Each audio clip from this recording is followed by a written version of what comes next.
Shalom untuk saudara pendengar yang dikasihi Tuhan Yesus Kristus. Selamat siang dan salam sejahtera untuk kita semuanya. Selamat datang kembali di renungan siang dan doa siang pada hari ini. Semoga saudara yang terkasih dalam keadaan sehat selalu. Kiranya damai dan sukacita Roh Kudus melimpah di dalam hati dan pikiran saudara saat ini. Sebelum kita mulai renungan pada siang hari ini, marilah kita bersama-sama berdoa. Bapa di kerajaan sorga, terima kasih atas penyertaan yang Engkau berikan kepada saya atas siang hari yang indah ini. Terima kasih telah memberi saya kesempatan untuk selalu dapat bersyukur atas segala pekerjaan yang aku kerjakan. Maka dari itu, saya mohon sertailah selalu diri ini sepanjang hari ini. Terima kasih atas berkat Tuhan hingga saat ini aku masih bisa merasakan kebaikan Tuhan dan buatlah agar bibirku selalu mengucap syukur kepadamu. Tuhan Yesus Kristus, terima kasih pada saat ini saya masih bisa bekerja. Tuhan, saat ini saya akan memulai pekerjaan saya. Berkatilah pekerjaan ini dan sertailah sepanjang saya selama bekerja pada hari ini, agar menjadi berkat bagiku, bagi keluargaku dan juga tempat saya bekerja. Berkati seluruhnya di siang hari ini agar berjalan dengan baik dan menjadi berkat untuk kami jalani bersama dengan anak Tuhan yang lainnya. Dalam nama Tuhan Yesus, aku berdoa. Amin. Sahabat pendengar yang kami cintai, bacaan renungan dan ayat emas Alkitab renungan kita siang hari ini akan kita mulai. Nats bacaan kita siang hari ini adalah, sebagai orang berduka cita, namun senantiasa bersuka cita, sebagai orang miskin, namun memperkaya banyak orang, sebagai orang tak bermilik, sekalipun kami memiliki segala sesuatu. Tertulis di dalam kitab 2 Korintus 6 ayat 10, judul renungan kita hari ini adalah Sumber Sukacita. Bacaan kita pada siang ini terambil dari kitab 2 Korintus 6 ayat 3 sampai dengan ayat 10. Dalam hal apapun kami tidak memberi sebab orang tersandung, supaya pelayanan kami jangan sampai dicela. Sebaliknya, dalam segala hal kami menunjukkan bahwa kami adalah pelayan Allah, yaitu dalam menahan dengan penuh kesabaran dalam penderitaan, kesesakan dan kesukaran, dalam menanggung dera, dalam penjara dan kerusuhan, dalam berjerih payah, dalam berjaga-jaga dan berpuasa, dalam kemurnian hati, pengetahuan, kesabaran, dan kemurahan hati, dalam Roh Kudus dan kasih yang tidak munafik, dalam pemberitaan kebenaran dan kekuasaan Allah, dengan menggunakan senjata-senjata keadilan untuk menyerang ataupun untuk membela ketika dihormati dan ketika dihina, ketika diumpat atau ketika dipuji, ketika dianggap sebagai penipu, namun dipercayai, sebagai orang yang tidak dikenal, namun terkenal, sebagai orang yang nyaris mati, dan sungguh kami hidup, sebagai orang yang dihajar, namun tidak mati, sebagai orang berduka cita, namun senantiasa bersuka cita, sebagai orang miskin, namun memperkaya banyak orang, sebagai orang tak bermilik, sekalipun kami memiliki segala sesuatu. Ayat renungan kita ini terambil dari kitab 2 Korintus 6 ayat 3 sampai dengan ayat 10. Kata bijak Alkitab hari ini adalah, kebahagiaan bergantung pada peristiwa yang kita alami tetapi sukacita bergantung pada Yesus. Mari kita mulai renungan siang kita.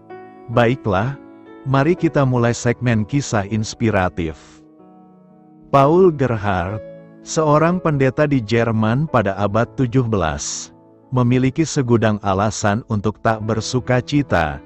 Istri dan keempat anaknya meninggal dunia. Perang 30 tahun telah membinasakan warga dan menghancurkan Jerman. Konflik gereja dan guncangan politik mengisi hidupnya dengan penderitaan.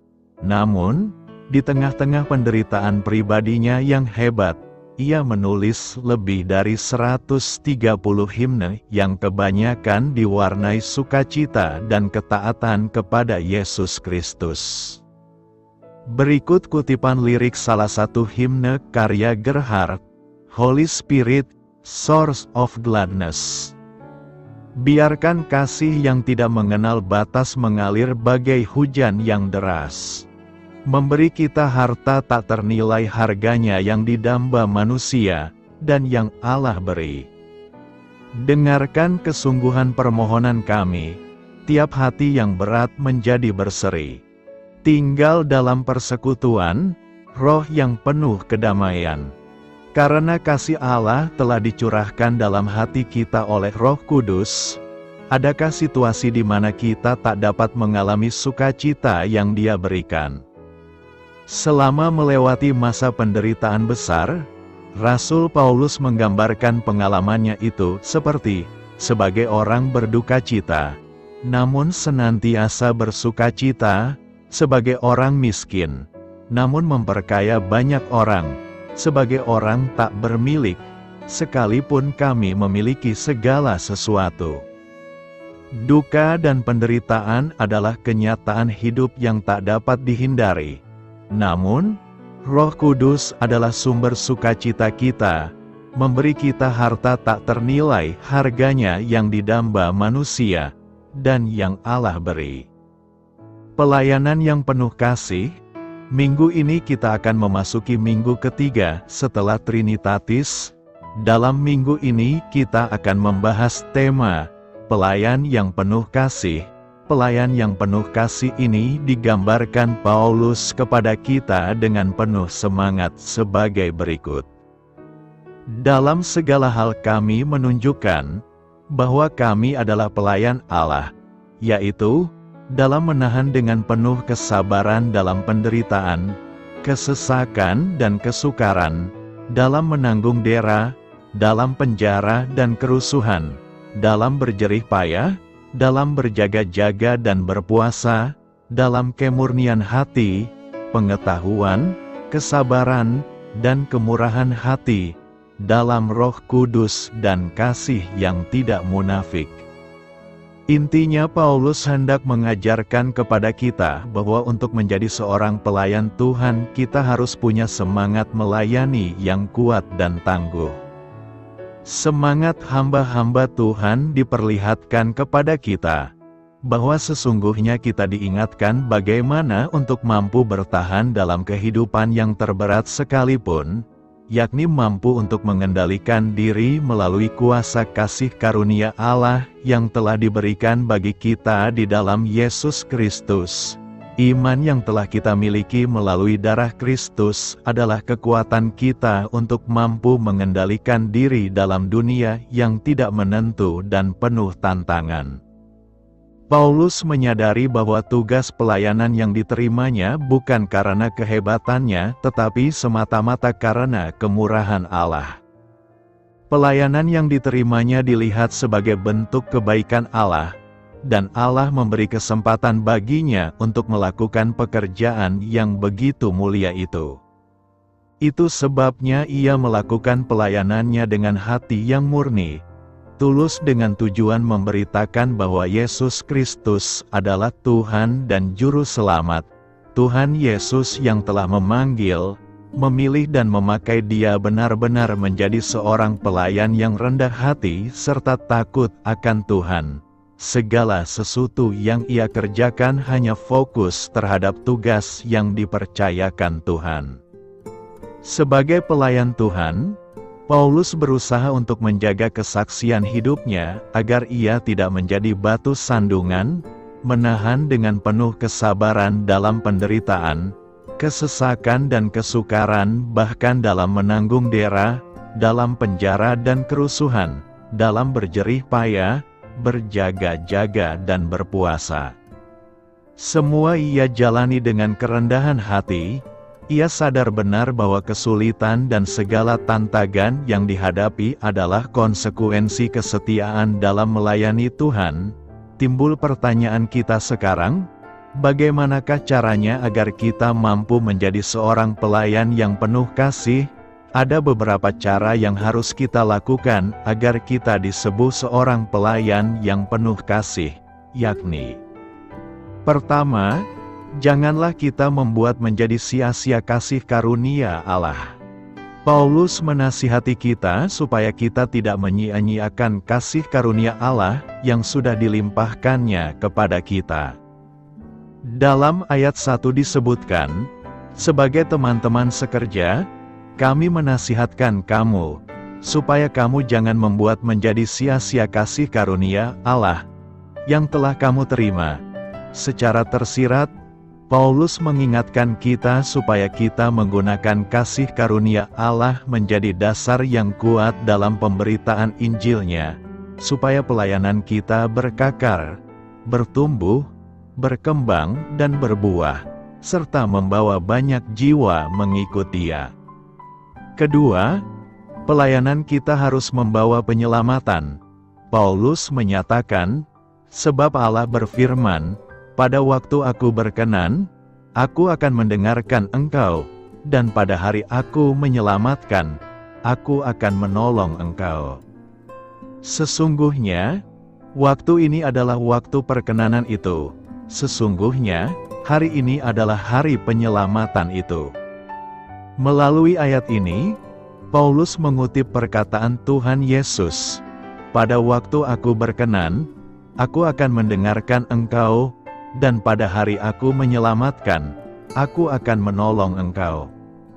Kutipan pernyataan Tuhan Yesus tersebut mengatakan bahwa pada waktu Tuhan berkenan, pada saat Tuhan Yesus berkehendak, maka Ia akan dengan sukacita mendengarkan doa-doa kita. Selanjutnya, firman tersebut juga mengatakan bahwa pada hari Tuhan Yesus Kristus berkehendak menyelamatkan kita, maka Ia akan melawat, menyertai, menopang dan menolong kita menyelesaikan berbagai masalah yang menghimpit kita. Ia akan datang melawat, menolong, menebus dan menyelamatkan kita dari hukuman dosa. Ketiga, sebagai pelayan Allah kita harus menahan segala perkara dengan kesabaran. Paulus tidak menghendaki terjadi seseorang yang tersandung karena pelayanan mereka. Ia tidak ingin pelayanan pemberitaan firman Tuhan akan menimbulkan batu sandungan bagi orang-orang tertentu yang tidak suka terhadap pelayanan mereka. Paulus menginginkan supaya pelayanan firman Tuhan berlangsung tanpa cacat dan cela. Dalam hal apapun kami tidak memberi sebab orang tersandung, supaya pelayanan kami jangan sampai dicela. Oleh sebab itu, Rasul Paulus dan para hamba Tuhan menunjukkan bahwa diri mereka adalah pelayan Tuhan yang dapat bertahan dalam penderitaan, kesesakan dan kesukaran dengan penuh kesabaran. Sebaliknya, dalam segala hal kami menunjukkan bahwa kami adalah pelayan Allah, yaitu dalam menahan dengan penuh kesabaran dalam penderitaan, kesesakan dan kesukaran. Keempat, seorang pelayan Allah harus mampu menanggung segala dera. Paulus menambahkan bahwa mereka adalah pelayan Tuhan yang dapat menanggung dera dan derita dengan penuh kesabaran, bahwa mereka dapat dengan sabar dan ikhlas diejek, dihina, dianiaya dan dipenjara, bahwa mereka dengan sabar berupaya, berjerih payah dan berjaga-jaga dengan hati yang tulus, dengan kemurahan hati, kesabaran, serta dalam kasih Allah dan Roh Kudus yang tidak munafik. Kelima, seorang pelayan Allah harus mampu menjadi pemberita kebenaran dan kekuasaan Allah. Paulus menyatakan bahwa mereka, baik dirinya maupun hamba-hamba Tuhan lainnya, dengan sabar dan ikhlas melakukan pemberitaan kebenaran firman Tuhan dan kekuasaan dan kemuliaan Allah. Mereka menggunakan senjata-senjata keadilan untuk menyerang atau membela diri mereka, yaitu ketika mereka dihormati atau dihina, ketika mereka diumpat atau dipuji, maupun ketika mereka dianggap sebagai penipu atau dipercaya oleh semua orang yang dilayaninya. Keenam, sebagai pelayan Allah harus siap menerima berkat Allah. Melalui ayat-ayat ini, Paulus memberi didikan, ajaran dan nasihat kepada kita bahwa mereka, baik dirinya maupun hamba-hamba Tuhan lainnya, selalu sabar, ketika ia dianggap sebagai orang yang tidak mereka kenal, namun terkenal. Mereka dengan sabar jika dianggap sebagai orang yang nyaris mati, namun sesungguhnya mereka hidup karena iman kepada Tuhan Yesus. Mereka, pelayan-pelayan Tuhan itu tetap tenang dan tidak marah, meskipun mereka diperlakukan sebagai orang yang dihajar, namun tidak mati. Mereka tahan dalam pencobaan sebagai orang berduka cita, namun senantiasa bersuka cita. Mereka tabah dan tahan uji sebagai orang miskin, namun memperkaya banyak orang. Mereka sabar sebagai orang tak bermilik, sekalipun mereka memiliki segala sesuatu. Sudahkah kita menjadi seorang pelayan Allah yang sabar, rendah hati dan tahan uji? Sudahkah kita memberi pelayanan pemberitaan firman-Nya dengan setulus hati dan segenap jiwa? Kita percaya bahwa semua pribadi di antara kita sudah melakukan pelayanan sesuai dengan karunia yang dianugerahkan-Nya kepada kita. Kita percaya bahwa semua pribadi di antara kita sudah melayani firman Tuhan dengan sabar, rendah hati dan tahan uji. Kita percaya bahwa semua pribadi di antara kita sudah memberi pelayanan pemberitaan firman-Nya dengan setulus hati dan segenap jiwa. Berbahagialah kita yang dengan sabar berupaya, berjerih payah dan berjaga-jaga dengan hati yang tulus, dengan kemurahan hati, kesabaran, serta dengan kasih karunia Allah dan Roh Kudus dalam melayani Tuhan, karena Dia sudah lebih dulu melayani kita dengan penuh kasih karunia dan belas kasihan-Nya. Berbahagialah kita yang sudah memberi pelayanan pemberitaan firman-Nya dengan setulus hati dan segenap jiwa, karena Dia, Yesus Kristus, Anak Tunggal Allah Bapa, Tuhan kita, sudah menyediakan upah besar di sorga. Berbahagialah kita yang sudah melayani firman Tuhan dengan baik, lebih baik dan terbaik, karena Dia sudah menyediakan bagian hidup kekal yang penuh sukcita dan damai sejahtera di sorga. Karena itu, maka janganlah sia-siakan iman yang telah dianugerahkan pada kita. Sebab itulah yang akan menjadi kekuatan dan pertahanan kita. Syukur kepada Allah atas kemenangan yang diberikan melalui Yesus Kristus. 1 Korintus 15 ayat 57 berkata, "Namun, syukur kepada Allah, yang telah memberikan kepada kita kemenangan melalui Tuhan kita Yesus Kristus." Nas hari ini berbicara tentang rasa syukur kepada Allah atas kemenangan yang diberikannya kepada kita melalui Yesus Kristus. Konteksnya adalah pembahasan mengenai kebangkitan Kristus dan akibatnya bagi orang percaya. Dalam pasal 15 surat tersebut, Paulus menjelaskan betapa pentingnya kebangkitan Kristus dalam iman Kristen. Dia mengajarkan bahwa Kristus benar-benar telah bangkit dari antara orang mati, dan bahwa kebangkitannya memiliki konsekuensi besar bagi orang percaya. Ketika Paulus menulis ayat tersebut, dia sedang menegaskan bahwa kemenangan atas dosa, maut, dan kehidupan yang terbatas telah diperoleh oleh orang percaya melalui Yesus Kristus. Kematian dan kebangkitan Kristus memastikan kekalahan akhir terhadap semua musuh kehidupan manusia, termasuk dosa dan maut. Oleh karenanya, ayat ini merupakan ungkapan syukur dan pengakuan bahwa kemenangan itu bukanlah hasil dari usaha manusia sendiri, tetapi hadiah Allah melalui Yesus Kristus. Selain itu, di tengah-tengah perpecahan dan tantangan yang dihadapi oleh jemaat Korintus, ayat tersebut juga bisa diartikan sebagai pengingat kepada mereka bahwa kekristenan menawarkan harapan dan kemenangan yang sejati dalam segala situasi, dan bahwa sumber kemenangan itu adalah Kristus sendiri.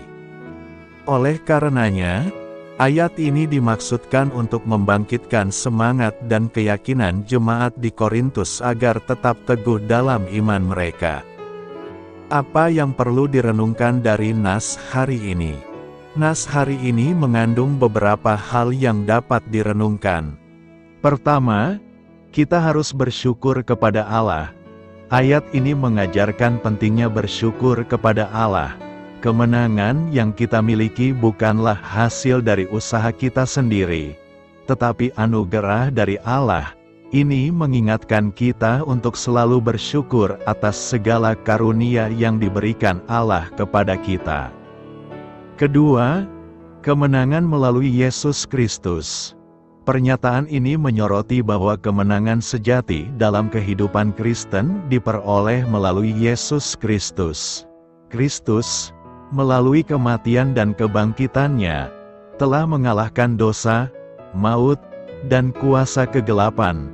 Oleh karena itu, kita dapat mengalami kemenangan rohani dan hidup yang bermakna hanya melalui iman pada Kristus.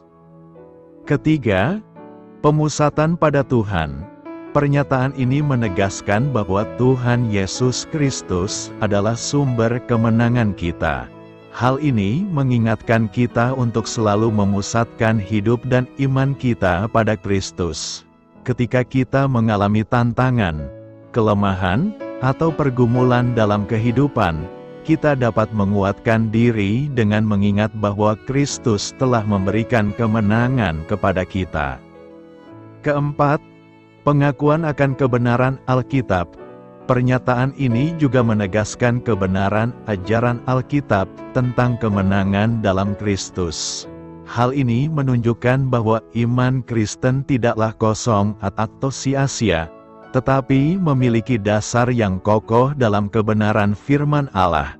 Karena itu, dengan renungan ini, kita diingatkan akan pentingnya bersyukur kepada Allah atas kemenangan yang diberikan melalui Yesus Kristus, serta untuk terus memusatkan hidup dan iman kita pada Dia. Kita sebagai ahli bangunan yang cakap. 1 Korintus 3 ayat 10 berkata, "Sesuai dengan kasih karunia Allah yang dianugerahkan kepadaku, aku sebagai seorang ahli bangunan yang cakap telah meletakkan dasar, dan orang lain membangun terus di atasnya." Tetapi tiap-tiap orang harus memperhatikan bagaimana ia harus membangun di atasnya. Paulus dalam suratnya kepada jemaat di Korintus menggambarkan dirinya sebagai seorang ahli bangunan yang cakap yang telah meletakkan dasar atau fondasi, dan jemaat Korintus diibaratkan sebagai sebuah bangunan. Seorang ahli bangunan ternyata tidak hanya sekedar merancang sebuah bangunan agar terlihat indah dan menarik saja, tetapi juga bertanggung jawab atas seluruh penggunaan bahan-bahan yang digunakan pada bangunan tersebut, termasuk jenis fondasi apa yang akan digunakan. Seorang ahli bangunan juga bertanggung jawab atas seluruh proses pengerjaan bangunan, mulai dari tahap pengerjaan awal hingga selesainya seluruh proses pembangunan. Alkitab mencatat ada dua dasar yang seringkali digunakan untuk membangun rumah: batu dan pasir. Batu berbicara tentang sesuatu yang kuat dan kokoh, sedangkan pasir tentang sesuatu yang mudah diterpa angin, berubah, bergerak.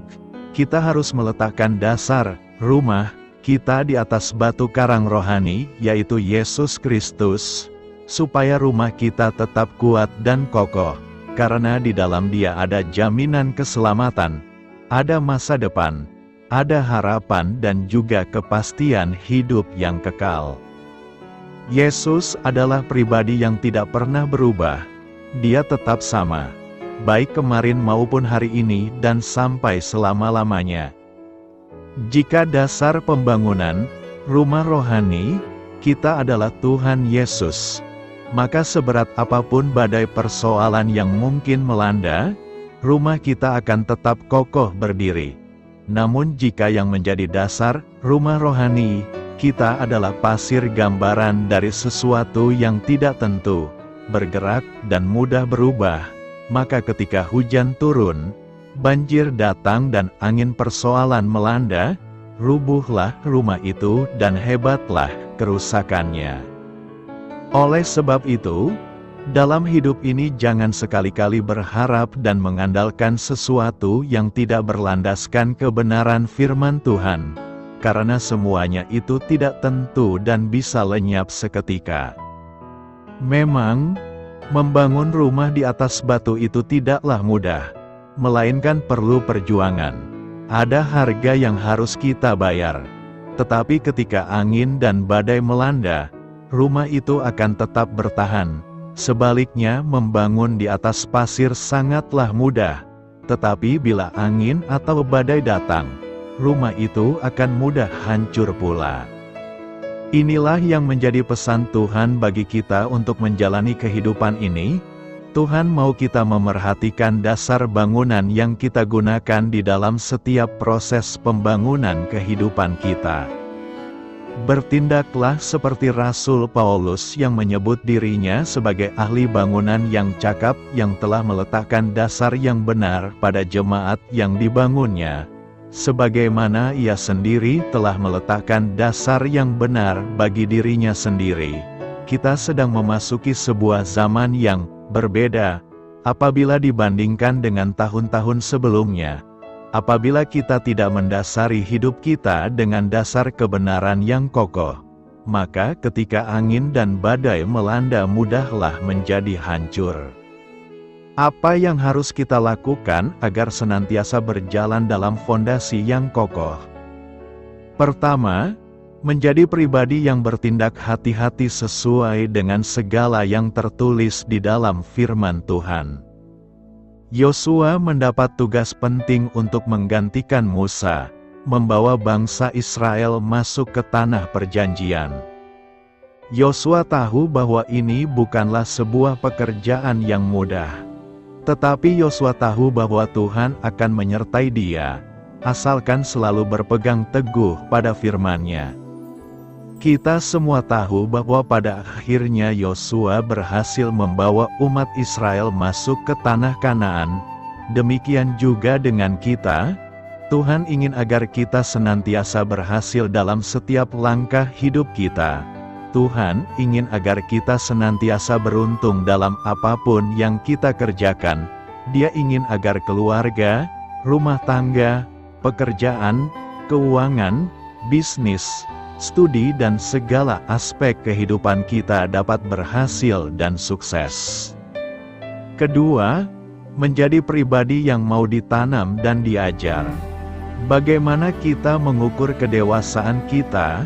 Kedewasaan tidak berbanding lurus dengan bertambahnya usia manusia. Usia bukanlah jaminan seseorang telah dewasa. Dalam sudut pandang rohani yang ditulis Rasul Paulus, seseorang akan disebut dewasa jika memenuhi beberapa standar kebenaran, di antaranya, tidak mudah diombang-ambingkan oleh rupa-rupa angin pengajaran. Hari-hari ini kita tahu bahwa ada begitu banyak pengajaran yang mencoba mewarnai kehidupan kekristenan, mulai dari pengajaran-pengajaran yang sehat dan alkitabiah, pengajaran-pengajaran yang kelihatannya baik namun tidak alkitabiah, hingga pengajaran-pengajaran yang jelas sembrono dan menyesatkan.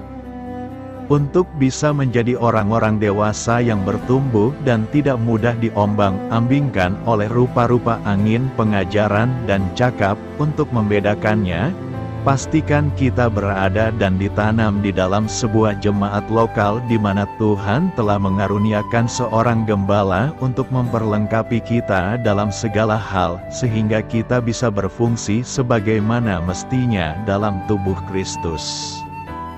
Untuk itu pastikan kita berada di tempat yang Tuhan maksudkan.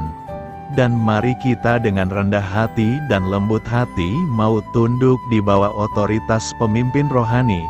Mau diajar, mau dipimpin dan dibapai demi pertumbuhan rohani kita. Karena itu, kita harus sungguh-sungguh berjalan dalam keintiman bersama Tuhan Yesus Sang Sumber kebenaran sejati yang membuat fondasi kita kokoh. Maka kita akan kuat menjalani kehidupan ini. Apa senjata kebenaran dalam 2 Korintus 6 ayat 7? Saat Paulus menyebutkan beberapa cobaan yang ia hadapi dalam pelayanan, ia menulis, "Sebagai hamba Allah, kami memuji diri kami sendiri dalam segala hal, dalam ketekunan yang besar, dalam kesulitan dan kesusahan, dalam perkataan yang jujur dan dalam kuasa Tuhan, dengan senjata kebenaran di tangan kanan dan kiri. Dalam peperangan rohani, menyenangkan memiliki senjata kebenaran." Semua orang dilahirkan dalam perang dunia antara kebaikan melawan kejahatan. Rencana pertempuran pihak baik, firman Tuhan, mengungkapkan bahwa, meskipun perang ini terjadi di banyak arena, perjuangan kita pada akhirnya adalah, bukan melawan darah dan daging, tetapi melawan penguasa, melawan penguasa dunia yang gelap ini dan melawan roh jahat di udara. Senjata fisik yang normal tidak ada gunanya dalam pertempuran seperti itu. Kita membutuhkan senjata kebenaran. Orang-orang Kristen, atas karunia Allah, mempunyai hak istimewa untuk berjuang di pihak yang menang.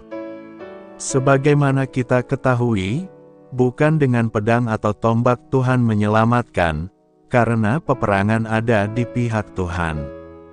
Kita dilatih dan diperlengkapi oleh Tuhan untuk menyelesaikan misi yang ditugaskan kepada kita dalam pertempuran itu. Paulus merujuk pada instrumen yang Allah perlengkapi dengan kita sebagai senjata kebenaran. Dalam hal apa senjata-senjata itu dikaitkan dengan kebenaran? Tuhan mengatakan kepada bangsa Israel bahwa kekuatan mereka untuk mengalahkan bangsa-bangsa jahat di Kanaan bukan karena kebenaran mereka sendiri, dan dengan cara yang sama kita, umat Kristiani, diberikan senjata rohani kita sepenuhnya karena kebenaran Kristus, bukan kebenaran kita sendiri. Allah menjadikan Dia yang tidak berdosa menjadi dosa bagi kita, supaya di dalam Dia kita menjadi kebenaran Allah. Memasuki peperangan tanpa kebenaran Allah berarti kalah. Tidak ada pihak yang netral dalam perang rohani. Semua orang harus memilih untuk bergabung dengan satu pihak atau pihak yang lain, karena tidak ada seorang pun yang dapat mengabdi pada dua tuan. Yesus mengatakan kepada murid-muridnya, "Barang siapa tidak melawan kamu, dia berada di pihakmu," namun dia juga menyatakan, "Barang siapa tidak bersama aku, ia melawan aku, dan siapapun yang tidak berkumpul dengan aku, ia akan tercerai-berai." Pertanyaan-pertanyaan tersebut tidak memberikan jalan tengah Anda berada di satu sisi atau di sisi lain. Maka Paulus memerintahkan, janganlah kamu merupakan pasangan yang tidak beriman. Apa persamaan antara kebenaran dan kejahatan? Atau persekutuan apa yang bisa dimiliki terang dengan kegelapan? Harmoni apa yang ada antara Kristus dan Belial? Atau apa persamaan orang beriman dengan orang tidak beriman? Perjanjian apa yang ada antara bait Allah dan berhala? sebab kitalah bait Allah yang hidup. Kedua Korintus 6 ayat 3 sampai ayat 10 memberikan konteks referensi Paulus tentang senjata kebenaran. Di sini Paulus menggambarkan kehidupan yang sulit dari seorang pejuang yang setia bagi Kristus. Kesulitan yang dia hadapi bermacam-macam jenisnya, spiritual, emosional, dan fisik, dan itu terus-menerus. Itu sebabnya dia harus selalu membawa senjata kebenaran di kedua tangannya, kanan dan kiri sama-sama terisi. Tuhan telah memperlengkapi kita untuk menghadapi pertempuran yang kita hadapi. Sebab meskipun kita hidup di dunia, kita tidak berperang seperti yang dilakukan dunia. Senjata yang kita gunakan untuk berperang bukanlah senjata dunia. Sebaliknya, mereka memiliki kekuatan ilahi untuk menghancurkan benteng-benteng. Kami menghancurkan argumen-argumen dan segala kepura-puraan yang bertentangan dengan pengetahuan akan Allah. Dan kami menawan setiap pikiran agar taat kepada Kristus. Pemberian apapun dari Tuhan yang memiliki kuasa untuk menghancurkan kejahatan dapat digambarkan sebagai senjata kebenaran. Berikut beberapa hal yang dapat disebut sebagai senjata kebenaran. Alkitab, semua firman Tuhan adalah benar dan berguna untuk mendidik dalam kebenaran. Hal ini membuat Alkitab menjadi senjata yang efektif bagi umat Kristiani. Sebab firman Tuhan hidup dan aktif. Lebih tajam dari pedang bermata dua manapun, ia menembus bahkan hingga memisahkan jiwa dan roh, sendi-sendi dan sumsum, ia menilai pikiran dan sikap hati. Yesus menggunakan firman Allah untuk mengalahkan godaan setan. Firman Tuhan digambarkan sebagai pedang yang keluar dari mulutnya yang mempunyai kuasa untuk menjatuhkan bangsa-bangsa. Firman Tuhan adalah salah satu senjata kebenaran melawan kekuatan neraka. Keyakinan, Perjanjian Lama menceritakan tentang para pahlawan yang melalui iman menaklukkan kerajaan, menegakkan keadilan, dan memperoleh apa yang dijanjikan, yang menutup mulut singa, memadamkan amukan api, dan lolos dari ujung pedang, yang kelemahannya diubah menjadi kekuatan, dan yang menjadi kuat dalam peperangan dan mengalahkan pasukan asing. Hal ini seharusnya tidak mengejutkan kita, karena Yesus mengungkapkan bahwa iman yang kecil saja sudah cukup untuk memindahkan gunung. Setiap orang yang lahir dari Tuhan mengalahkan dunia. Inilah kemenangan yang mengalahkan dunia, yaitu iman kita. Doa orang benar, besar kuasanya dan mujarab. Kitab suci penuh dengan contoh kekuatan doa. Meringkas masa para hakim, Nehemia 9 ayat 27 mengatakan, ketika mereka ditindas, mereka berteriak kepadamu.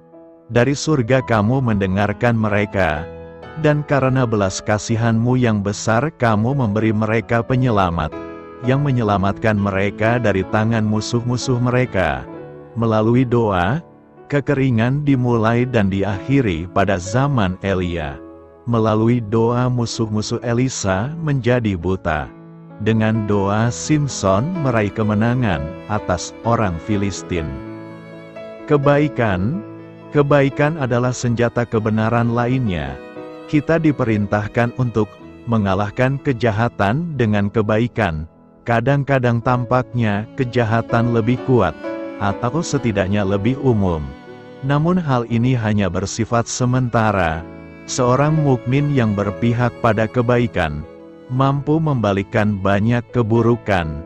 Penting bagi kita untuk menambahkan kebaikan pada iman kita, yang memampukan kita untuk mengalahkan kejahatan dunia dan kejahatan dalam sifat dosa kita.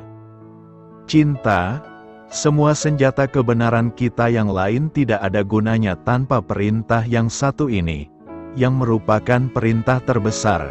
Hal ini bahkan lebih besar daripada iman. Itu adalah buah Roh Kudus. Sebab roh yang dikaruniakan Allah kepada kita tidak menjadikan kita penakut, tetapi memberi kita kekuatan, kasih dan disiplin diri. Kasih memberdayakan umat Kristiani dengan mempersatukan kita, memberi kita pengertian, dorongan, dan sukacita. Kita harus percaya pada kasih Allah, dan kasih itu akan melindungi kita dari kejahatan sama seperti kasih itu menyucikan kita dari dosa dan menggagalkan rencana setan terhadap kita. Selain senjata kebenaran, umat Kristiani dilengkapi dengan persenjataan lengkap Allah untuk memampukan kita sebagai manusia untuk melawan setan sendiri dan semua kekuatan neraka. Perlengkapan pelindung kita meliputi pelindung dada kebenaran, ketopong keselamatan, dan perisai iman, ditambah satu senjata penyerang, pedang kita, firman Tuhan. Kita, gereja, harus menyerang sebagai tentara Allah yang tidak dapat dikalahkan oleh gerbang neraka. Perang ditandai dengan kematian. Juru selamat kita menaklukkan kematian, lalu memberi kita kuasa yang sama atas kematian dan semua ancaman lainnya.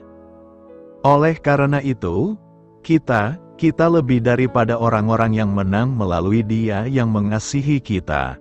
Sebab aku yakin bahwa baik maut maupun hidup, baik malaikat-malaikat maupun setan-setan, baik yang ada sekarang maupun yang akan datang, baik kuasa-kuasa apapun, baik yang di atas maupun yang di bawah, maupun makhluk apapun, tidak akan sanggup memisahkan kita dari kasih Allah yang ada di dalam Kristus Yesus, Tuhan kita. Selamat berkarya untuk Tuhan. Selamat memulai karya dalam minggu ini untuk Tuhan. Doa saya menyertai saudara sekalian. Saya memberkati Anda agar sewaktu Anda mencarinya dari Dia, Bapa Surgawi Anda akan memberikan bagi Anda roti harian Anda. Dalam nama Yesus Kristus, Tuhan yang berkuasa atas alam semesta dan menuntun kita kepada iman yang menyelamatkan. Tuhan Yesus menyertai senantiasa. Tuhan memberkati. Amin.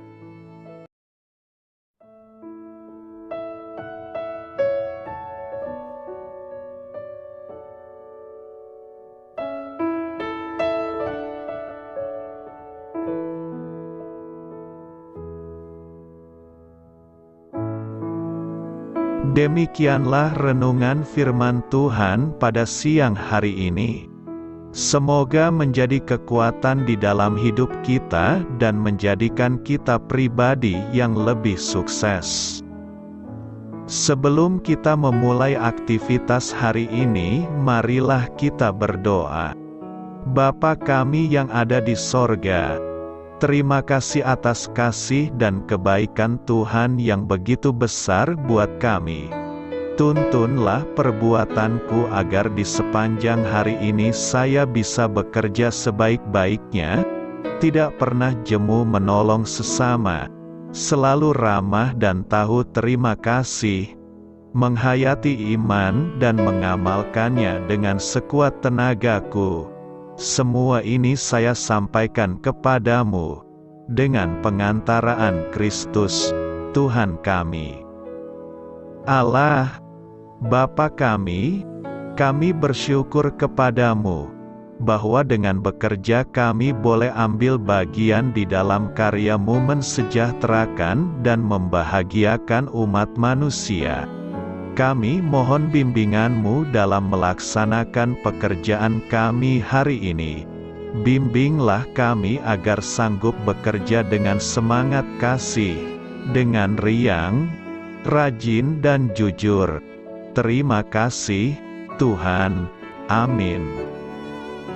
Dalam nama Tuhan Yesus Kristus Tuhan dan Juru Selamat kami, Bapa kami yang baik, kami mengucap syukur dan berdoa.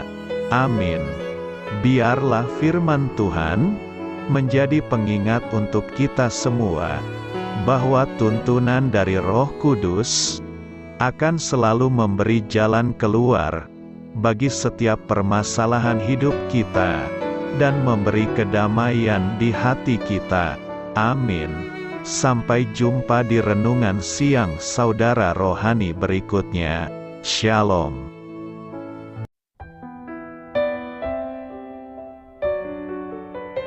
Halo untuk semua pendengar saudara rohani yang terkasih di dalam nama Tuhan Yesus Kristus dimanapun berada.